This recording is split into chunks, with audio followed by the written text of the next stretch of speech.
We are holding chapter 4, Eis Dalid, in the Maimer Yishalcha Bincha, Tafshin Lamed Ches. Today is a special Monday. It's Chaf Hei Adar, which is Rebbitzon's birthday, 117th birthday. And today is also the 30th anniversary from when the Rebbe launched the birthday campaign. So it's a significant milestone. And everybody's encouraged to celebrate their birthdays, which is a very important Jewish practice and custom. It was his birthday on Thursday and he didn't tell us. Oh, okay. Did you see that? Last year. Last year was your birthday. Last year was your birthday. At any rate, it's still not too late to make a shturim about it. Okay, so we're holding chapter 4. Let's just to catch up. We asked a bunch of questions on the wise son and what he asks. What are these testimonies, statutes, and laws that our God has commanded you? So we asked a bunch of questions. We're not going to review all the questions. We'll revisit them when we get to the answer, because all the questions we asked will be answered and addressed as we move on in the Maimer. So we'll revisit the questions when we get to their answers. But there's one question in particular that relates to where we're at now in the Maimer, and that is the question of Eschem. Why is it that the wise son says that God has commanded you? So at first we said that question, when you read it simply, and some of the commentators actually on the Haggadah ask this question as well, right? We quoted the Das Genim what else do we quote? The Das Genim and the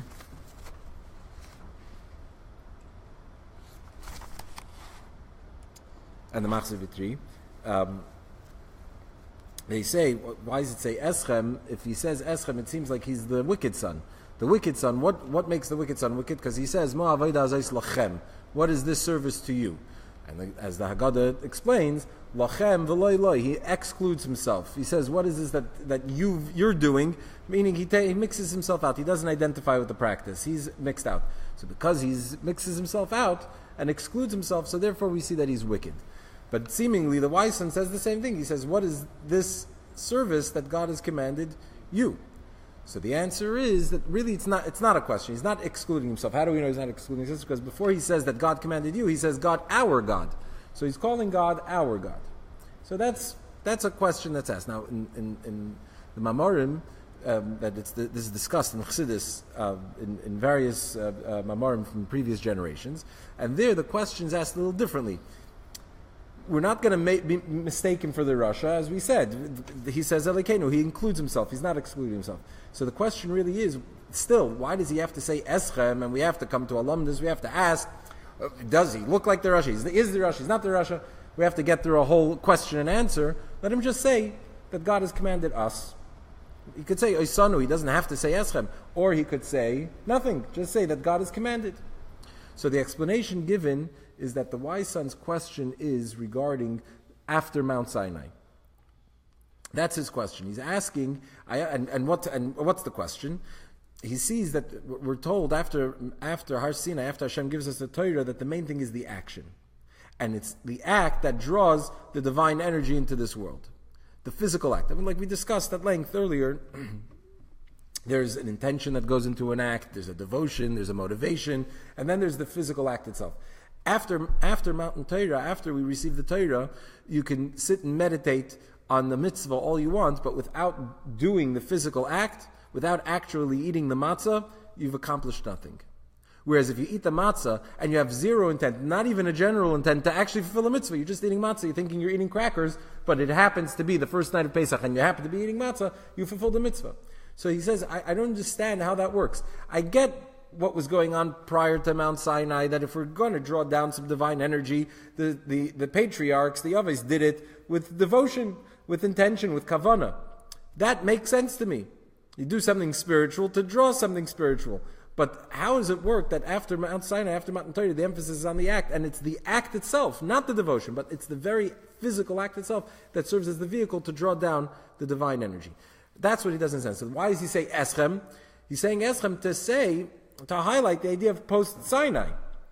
Eschem to you now, as opposed to our patriarchs from before. Okay, so that answer is not great because No, but it tells us why he had to say something, but he could have still said Eisanu, because he's also post-Sinai. So you say Eisanu, and it would still be clear that he's talking about us after Mount Sinai, not before. Okay. But that was one explanation in the question. So the explanation we have in the wise son's question is, how is it that the physical act serves as a vehicle to draw the spiritual energy? Okay. But then in chapter 3, the Rebbe quotes from a mimer of the Frierdiker Rebbe. This is from the first Pesach he celebrated after moving to the United States in 1940. And there, the Frierdiker Rebbe actually says that when the fact that the wise son says Eschem, we would actually mistake him for the Rasha. So before we said that wasn't the question in the other Mamorim. In the Frierdiker Rebbe's mimer, he says that is the question. Why would we mistake him? So he explains, not the way we explained the question earlier from the commentators on the Haggadah. He explains it a little differently. He says like this, that in mitzvahs there are two components to the mitzvah. The first component is the fact that the mitzvah is God's will. And that's equal in all mitzvahs. Every single mitzvah, if it's a mitzvah, it means that God desires it, that's what he wants. Then, the mitzvahs each have a specific a purpose and a specific function that they serve. And that's different in every single mitzvah. So there are two components to all mitzvahs. There's the fact that all mitzvahs are the same and that they're all God's will, and then there's the specific function of every single mitzvah. So he explains, what's the wise son asking? He's saying, I understand why you should do a mitzvah because that's what God wants. And that's true in all mitzvahs. But if that's the case, if we're doing a mitzvah because that's what God wants, why is it necessary to have a specific intention, a specific function in the mitzvah? Why, that would seem to take away, in a sense. The mitzvah, you do it because that's what God wants. Why do you also have to? And that's why he asks, he asks the question and he breaks it down. That the three categories. There's a category of testimony, there's a category of statutes, of irrational or non-rational laws, the rational laws. Why is it that that's necessary? Why is it that that's part of the experience of fulfilling a mitzvah, the specific intention and purpose of every single mitzvah individually? That's his question. And so therefore, why would we mistake him for the Rasha? Because when he says Eschem, what is he saying? He is excluding himself. He includes himself, God's our God, and therefore we do what he says. But what is this? The categories that he gave you, I don't see why I should be focused on the specific individual breakdown of every single mitzvah. That's what he's asking. So in that sense, he is excluding himself. Okay, that's where we're at. So in chapter 3, we explain this idea that each mitzvah has two components to it. There's the commonality between all mitzvahs, which is that each mitzvah is God's will, God's desire. And then there's the specific function of every single mitzvah. And as we know, we mentioned in the footnote in 25, so we talked about if a chayk, the non-rational commandments, if every mitzvah has a specific function and purpose, but a chayk is beyond rationale. So in other words, you do a mitzvah because God desires it, but also you do the mitzvah because there's a reason to it. Like the Rambam says, in the spiritual Mishnayos, the Rambam says, if somebody were to say, I want to commit murder, but what should I do? God doesn't let me commit murder. That's a problem. A person should not want to commit murder. Right? So a person should not commit murder because God says, but also because he shouldn't want to commit murder, or any of these other mitzvahs. So a rational mitzvah, certainly, a person has to also fulfill them rationally. Those are morals and ideals and values that a person should also have on his own. And so therefore you shouldn't just come to a mitzvah and say, God doesn't let me kill, therefore I don't kill. You shouldn't kill because you shouldn't kill, also because it appeals to your sensibilities. But so then in note 25 we explain, what is the deal with chukim, the mitzvahs that are non-rational? Why else do you fulfill them if not because that's what God wants? So the Rebbe explains there that the purpose, the function of chukim is bittul, is submission, is that the person recognizes doesn't know everything, he doesn't understand everything, he's not the wisest, and he's not infallible. That is a specific function of each one of the chukim as well, that there's a specific purpose in those. Okay, so that's chapter 3. Now we're going to move on to chapter 4. So why is it then that the wise son, we have to understand this idea. We're saying the wise son now, he excludes himself from the fact that there's the specific functions of the mitzvah. Why shouldn't he's asking, why don't I just fulfill the mitzvah? Because that's what God wants, and forget about the details. So we have to understand this. So he explains like this, chapter 4. So if Yuvan Zel Pi Amavur b'Maimer Anal, we can understand this based on what is explained in that previous discourse, meaning the Maimer from 1940 of the previous Rebbe. That these three things, the three categories, the mitzvahs can generally be divided into three categories: testimonies, statutes, and laws that are rational, or moral laws, let's call them, even though really all are. So all mitzvahs could be broken down to fit into one of those categories. So a mitzvah like not to commit murder would fit into the category of mishpatim. A mitzvah to keep Shabbos would fit into the category of edus. And a mitzvah to slaughter the parah aduma, the red heifer, that would go into the category of chayk. So the mitzvahs fit into different categories. And yet, the Friedrich Rebbe explains that these three categories exist within all these types of mitzvahs. That even in the mitzvah of the red heifer, for instance, there's the element of mishpatim, and there's the element of edus. And so too in all the mitzvahs, there are all three elements. Also the mitzvahs of chukim and mishpatim, these other two categories, are also called edus. In Tillim it says, Vayakum edus b'Yaakov, he established edus, testimonies in Yaakov. What does it mean when it says that he established testimonies? It means all mitzvahs. All the mitzvahs are called edus.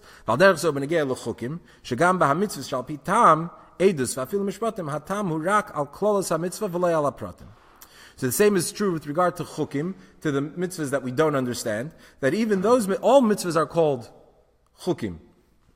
Even the mitzvahs that are rational, that we understand. And how do we see that? So the Rebbe quotes, it's interesting, the Rebbe quotes from the Moreh Nevuchim. Even a mitzvah that we understand, there's only, so the Rambam says, we only understand the general concept of the mitzvah, but not the details. The details become something that once you start breaking it down and analyzing the details of the mitzvah, there we already don't understand the details. So we see that when we break it down and we get into the details of the mitzvah, some of those details remain irrational or beyond rationale. What's interesting, I'm sorry, let's just finish the sentence.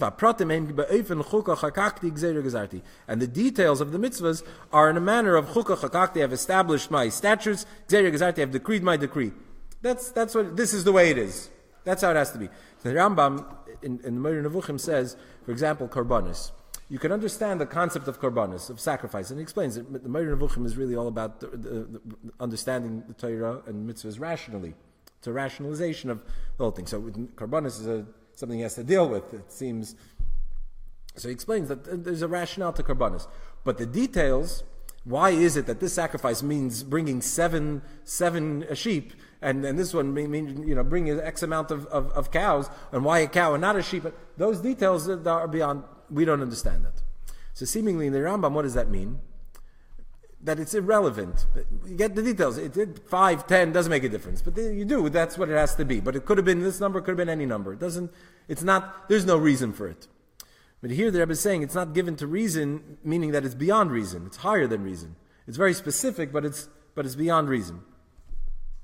So the same is true with regard to mishpatim. That even when it comes to the mitzvahs of mishpatim, the mitzvahs that we can understand, so there's an element of all the mitzvahs that we can understand. Even mitzvahs that are non-rational, even the mitzvahs that we essentially don't understand, even there's a part of the mitzvah that we could understand. We're going to see later in the Maimer.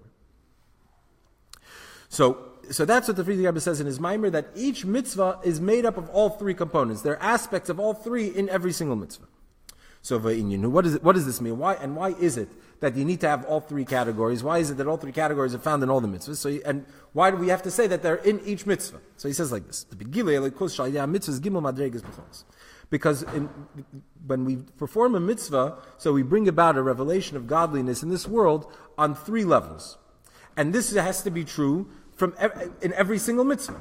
So since every single mitzvah we do, regardless of what type of mitzvah, whatever category it fits into, achieves three things, so therefore we have to say that these three things are present in every single mitzvah. So what are they? So when we do a mitzvah, we bring about, or we reveal, or access a light in this world, the Eiram Islabish Ba'ilamis, the divine light, the divine energy that is enclosed in the world. The B'chlolus Eiram Amala, which is what we call the Chassidus Eiram Amala, the immanent light of God, the immanent energy, a creative force that pulsates throughout creation.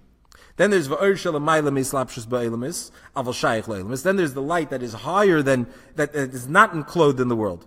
Yet it still is connected to the world. The B'chol so Eira Seviv, which generally speaking, that's what we refer to as Eira Seviv, the transcendent light.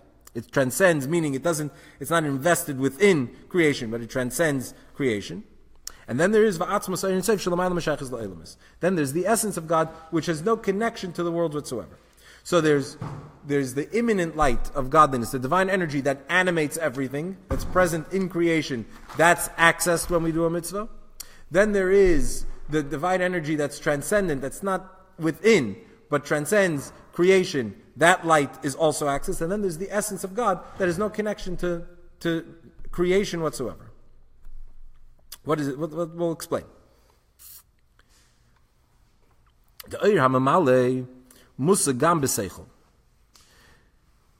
immanent energy, the creative life force of everything, the divine life force that animates all of creation, is something that could be understood intellectually.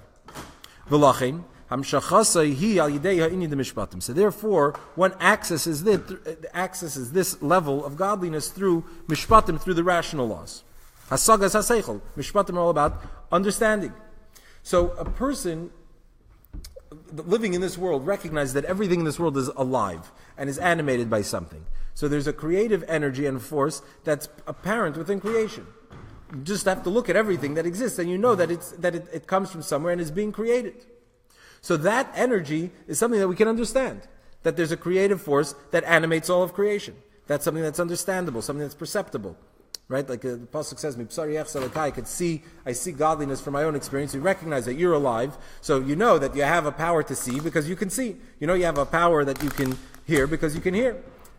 And so on. So we see that there's a divine energy, or there's a life force that pulsates throughout the human being, throughout the body, and we can understand what that energy is. We can understand that there's the energy of sight, there's the energy of speech. That all these energies are understandable from our experience.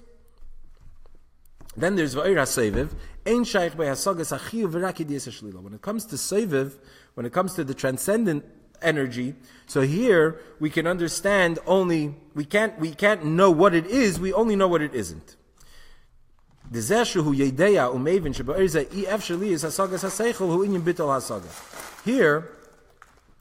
the fact that we know that it's incomprehensible to us, that, what does that do? That affects us, that we recognize that there's a limit to how much we understand. So we can understand human intellect is quite vast and enormous, but there's a limit to the intellect. So when you get to the point where you realize there's something that lies beyond the pale of understanding, so here what happens? You've come to the end of intellect, you've come to its limitation. And so you recognize that there's something that subdues the intellect, that limits it. You recognize there's something beyond it. If it's beyond understanding, if it's beyond comprehension, then you can't know it. Then it's something that's unknowable. All you can know about it is what it isn't. You can work on yourself. Sorry? You could work on yourself. There's only so far you can get to. Doesn't matter how refined and how vast the intellect is, there's a limit to it. So there's always going to be something that lies beyond the intellect, and therefore you can't know it directly. You can only know what it isn't. So therefore, so therefore, this energy, Seviv Kalam, the transcendent light of godliness, that is something that we can understand, that we access through chukim. Because as we said before, remember we quoted from note 25, what are chukim? The laws that we don't understand is that they subdue, they humble a person's intellect. Limited. Ein lecha rishus laharer is quoting from the Medrash. He says, "Chukah chakakti gzeira gazarti ein lecha rishus laharer." When we describe chukim, the non-rational laws, how does that sentence finish in the Medrash? Ein lecha rishus laharer. There's no room for you to start thinking and wondering about them. You can't understand them. So there's no thinking. There's no understanding. But when we're talking about the essence of God, here it's not at all connected in any way with creation. There, you can't even say that it's something that's beyond understanding. But before we get to that, before we get to this idea of atzma, so We have Oira Mamala and Oira Seviv, the imminent light that animates creation. You have the Oira Seviv. So what does it mean? Oira Mamala I can understand. What does that mean? I can understand it when I recognize the functionality of the world, just like I can understand my own body. I can have some kind of an insight and understanding into the energy that animates it. Right? So like we said before, I can understand a bit about the life force that produces sight because, right, that you can see, and so you recognize that there's an energy that allows you to see, so you can understand what that is, the ability to see, and how seeing is different than hearing, etc. But then there's sort of the transcendent, when we're talking about Eira Sev, the transcendent light, or the life force that's equal in all of the body, that the body's alive. Here already, that's something that we don't understand. That's something we can't comprehend. Or to put it in other terms, when we look at creation, everything has its shape and its form. So we have to conclude that the energy that animates it is a limited one. If it was infinite, then nothing would have any kind of dimensions or definitions. So the fact that everything is defined means that there's a limited amount of energy, and limited we mean also specific, that's specific to that thing. Right? So it's not an abstract energy that when it goes into the eye you can see, when it goes into the mouth it can speak. There's an energy of speech, an energy of sight, and those specific energies, so we can understand them. But then there's an energy that's abstract, that doesn't have any of that. Or in other words, when we look at creation and we look at the energy that animates creation, we recognize that there's a creator of a finite world. But eventually you come to realize that the creator himself is infinite. He has to be greater than his creation. He has to be infinite. We'll actually come back to this point a little bit later. But what's the idea? We don't understand infinity. Our whole experience is finite. And so we can't understand something that's infinite. All we can say about it is that it's not finite. But what it is, what it looks like, we can't understand. But there's still a connection. So there's the creator as he's within creation, and there's the creator as he's beyond creation. So we can know that the creator is beyond creation. Since it's beyond creation and we're within creation, we have no concept of what that means outside of creation. We just know what it is, and we know it's not limited. It's not in creation. But still there's that connection. But when we talk about, and so that's Eira Mamala and Eira Seviv. Mishpatim, where we understand, we have some kind of an understanding in it, so that draws the energy of godliness that we could comprehend to an extent. Chukim, which negate understanding, it's beyond understanding. We know that we don't know. That draws the energy of Seviv, the transcendent light, which we can only know in a negative sense. We only know what it isn't, but not what it is. We can't comprehend it. But then there's God's essence that's removed from all of creation. It's not in creation. It's not beyond creation. It totally is there's no connection. That's Atzmos. What does it mean that it's beyond creation? That it can't be defined even in a negative sense? So the Rebbe continues. Tanya in Shar Yichud V'Amunah, the Rebbe says like this: Sha'omer al Kadosh Baruch Hu she'efshel ha'sigoi, hu ka'omer al eza chachma rama v'amuka she'efshel l'mashish b'yadayim. The Rebbe says that if somebody wants to say about God that you can't understand God, that God is not, you can't understand Him, so he says that's a ridiculous statement to make, that you can't understand God. And he compares, he says it's like saying that there's an idea, a thought that's so profound that you can't touch it.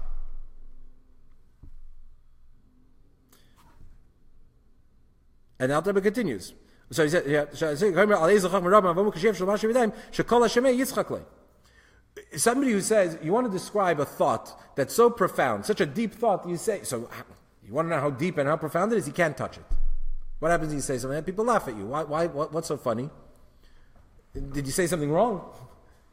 Could you touch a very deep thought? No, you can't touch it. So it's a true statement, right? So why is it a ridiculous statement? It's a ridiculous statement because it doesn't tell you anything about the thought. Why? Because the thought, the world of thought and the world of your senses of touch are two different worlds. They're two different realities. One has no bearing on the other. And therefore, saying you can't touch it is not saying anything. It's not even saying something it isn't. It tells you nothing about the thought. We know what it is. No, I'm saying, it doesn't even tell you what it isn't. It doesn't say anything. So that's why it's a ridiculous statement, because it's two different things. Why? The Rebbe explains. This idea of the negative, the understanding what something isn't, so you say something is not something else, or not like something else, that's only shayich dafke b'dvarim sheyesh yachas beinehem. That's only when you talk about two things that have some kind of a connection. But the world of thought, the world of intellect, and the world of touch, of the senses, are two different worlds that have no connection. So, for example, if you have 5 senses, right? So, the sense of touch is the most physical of the senses. That's where you actually touch things. The other senses, are senses that allow us to sense, to perceive the physical reality. But the ability to see, for instance, to absorb something, to connect to something through sight versus through touching is different. So you want to explain to somebody that touching something, that's a more physical type of a sense, and seeing, that's a bit more spiritual type of a sense. So you could say, you can't touch the power to see. It can't be felt. You can't touch it. So now already you're saying something. It's something that's spiritual but still rooted in the physical. It's the way you perceive the physical. Or hear something. So there already, when you say that I can't touch it, I'm actually saying something about it. I'm not describing what it is, but describing what it isn't is already giving me an understanding in it. That sight or scent, for instance, smelling, that's a spiritual, physical thing. It's physical, but on the other hand, it's spiritual in that I can't touch it, I can't feel it. So that's a normal statement to make. But the world of intellect is not the same. It's not the same. It doesn't fit in the same category. It's not the same reality. And so therefore, to say that you can't touch it is mixing apples and oranges, and says nothing about it. It doesn't even say something negative about it. It's not telling you anything. So therefore, when we can say something, something that's very relatable, I can understand what it is. I can open it up, I can dissect it, and I can understand exactly what it is. Something that's a little bit beyond, I can understand maybe what it isn't, but I don't have necessarily a comprehension of what it is. But I can describe it by describing what it isn't. But then there's something that's totally removed from that, in which case describing what it isn't is not helpful. Doesn't do anything. So let's skip the brackets a second, because it's a sort of a parenthetical thought, an additional thought on this topic, but we'll get back to it. So, therefore, hamshachas atzmos ein sof eina gam al yedei inyan hachukim. So therefore, you can't, when we talk about atzmos, the essence of God that's removed from reality, so you can't access atzmos with something that negates understanding, intellect. You can't access it through chukim, which is bitul haseichel, the negation of intellect. Kivan shelagabe atzmos ein sof ein shaykh loimar gam ein yidishelis haseichel. Because when it comes to the essence of God, even negating understanding is already something that is not compatible. So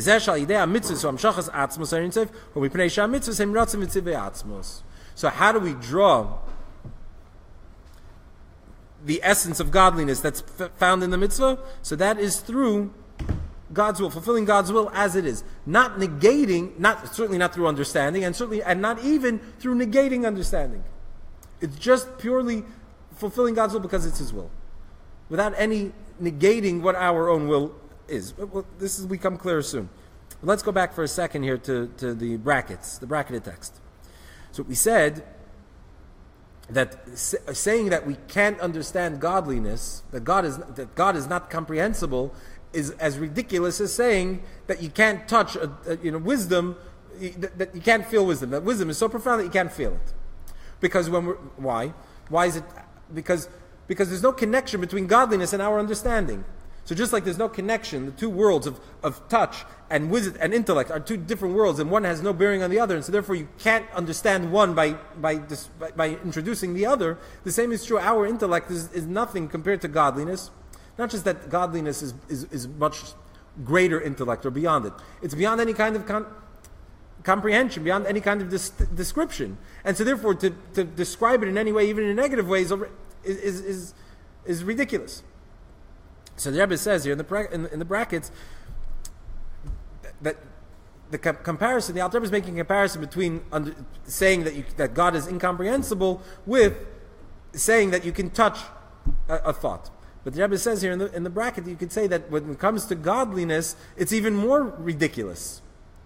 Right? So just as we know it's ridiculous to say something is so profound I can't touch it, it's even more ridiculous to say you can understand that God can't be understood. He said, perhaps we can add the Shabbat Mashal, the Seichel Mishush, when we're talking about in the example of intellect and touch, since ultimately both of them are creations that are limited, there's still some kind of a connection. However, unlike what we have in the Nimshal in the back when we're talking about godliness. So therefore,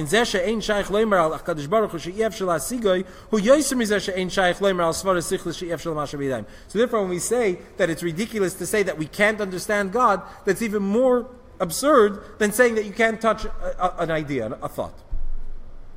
Why is there to say if it seems to be obvious? That's Rebbe saying it seems to be like a self-evident idea, right? But basically, the idea. The Ula is to bring it over here. To bring it, but it's a natural. It seems to be a natural result of it, right? So we have to understand what does that mean. That Rebbe is saying it seems to be like an obvious. Right. I mean, B'chlal, even anyway in Chassidus, whenever we bring an example to explain something, it's always obviously limited, and in the Nimshal, it's always a lot more profound. So I don't know. Let's look at note 30.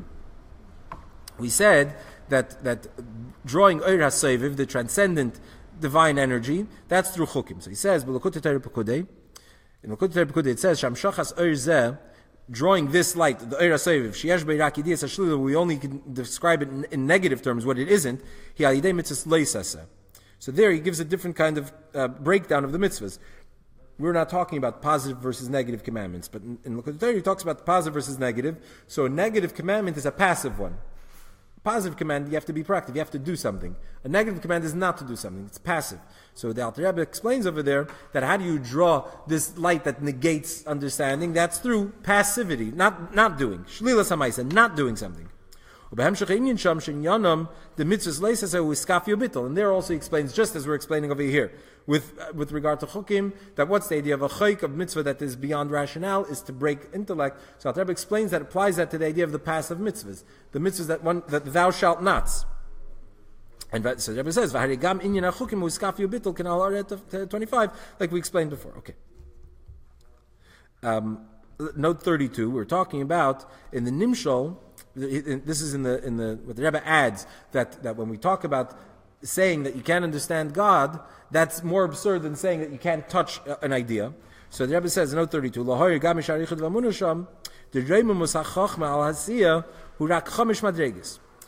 we're saying that intellect. Why is it that it's ridiculous? So somebody would laugh if you say that you can't touch an idea, because it's not telling you anything about the idea, because they're two different worlds. And yet, as Alter Rebbe explains in Sharich V'Amunah, and how far removed is an idea from your ability to touch, to feel? Only 5 levels. Asiya, the level of action, dibur, speech, machshava, thought, midos, emotions, and seichel, intellect. So it's only 5 degrees of separation between them. But when we're talking about God, but when we're talking about God versus intellect, that's infinite. That's an infinite gap. So we're saying that it's ridiculous to say that you can touch an idea, and there is only 5 degrees of separation between them. Whereas when it comes to godliness, there it's infinite. The gap between God and intellect is infinite. Okay. So this idea of drawing so we see that when we do a mitzvah, perform a mitzvah, we're accessing 3 levels of godliness. There's Eiram Amala, the imminent one, which there is some kind of an insight and comprehension, and that is therefore through the idea of mishpatim, and the mishpatim within all mitzvahs, the part of the mitzvah that you can understand, that appeals to the intellect, that's understandable, that's rational.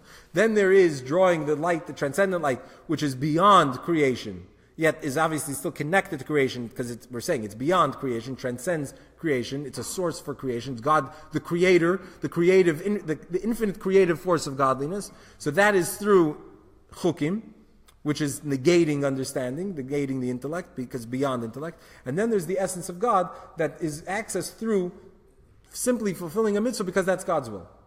Not because it appeals to your sensibilities, and not because because it humbles your sensibilities, but because it's God's will. This is done through Eidus. How so?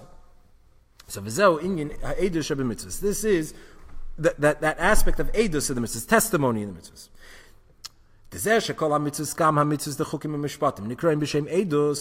that all mitzvahs, remember we quoted Vayakim Edus B'Yaakov, that all mitzvahs are called edus. Why are they all called edus? That they're testimonies. Because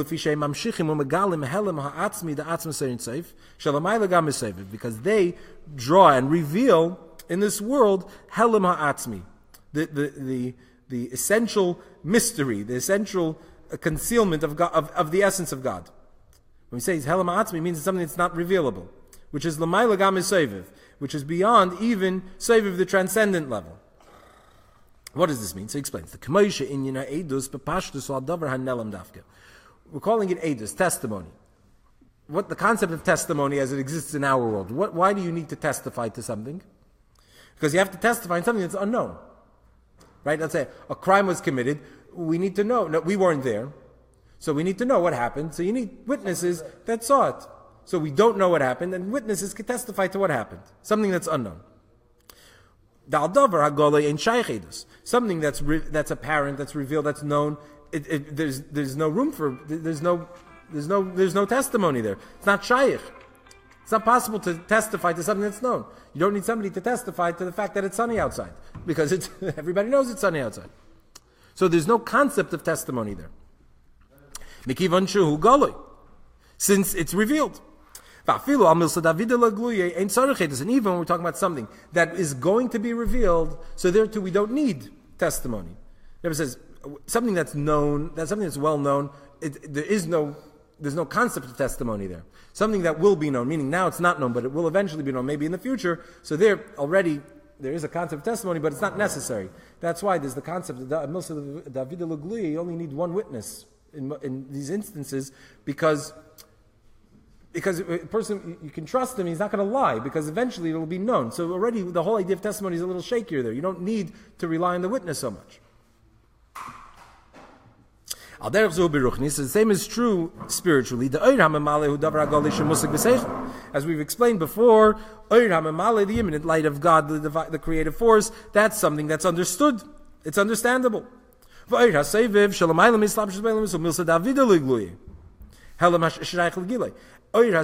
transcendent light is something that is not revealed. You don't see the transcendent, you don't see the infinity of God in this finite world. But if you meditate on godliness as it's in the world, and you start to think about the creator of the world, eventually you're going to come to recognize that the creator is infinite. So it's something that is not revealed within creation, but something that through contemplating and reflecting on creation you should be able to get to. Right? That the creator must be greater, is infinite.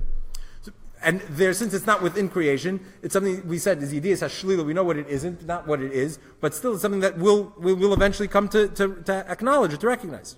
Is through a comprehension of the imminent light that's enclosed in creation. We recognize that it's only an effusion. What does that mean? So the fact that we see that it's enclosed, meaning if it's enclosed, if there's a divine energy enclosed in something, it means it's limited. It's a limited energy. If it's a limited energy, it's only a ha'ara, it's only an effusion of godliness, because it's not infinite. So through that from that we can come to recognize that there's a light that's actually even beyond what's enclosed, which is the source from which we get this imminent light that is now enclosed. So we see that there's Oyram and Mala is something that we can comprehend. There's no testimony there, because it's well known. You look around the world, you see that there's a creative force that animates it, that doesn't need testimony. Even Oyra Seviv that transcends, it's not the testimony there is not necessary, because you can come to recognize it. You recognize that there's a finite world created by an infinite God. But when we're talking about testimony, that's already that is what was required to access Atzma Seif, the essence of God, which is higher even than transcendence. It's completely concealed. That's something that no meditation and comprehension or reflection on the created universe and its creator will ever bring you logically to that step of the essence of God. That's totally that's totally a mystery, that's totally concealed. This is why all mitzvahs are called Eidos, testimonies, because they reveal the essence of God that's even higher than transcendence.